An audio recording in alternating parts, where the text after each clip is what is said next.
मित्रांनो, नवीन वर्ष सुरू आहे आणि नवीन वर्षात जेही येतं, एकादशी, पौर्णिमा, चतुर्थी, अमावस्या ती खूप महत्वाची असते. आता चतुर्थी आलेली आहे आणि तीही मित्रांनो अंगारक चतुर्थी.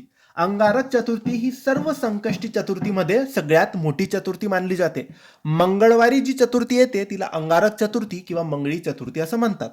अशी मान्यता आहे की अंगारक चतुर्थीच्या दिवशी केलेली पूजा किंवा आपण या दिवशी उपवास केला तर 21 संकष्टी चतुर्थीचे उपवास केल्याचे फळ आपल्याला या दिवशी मिळतात.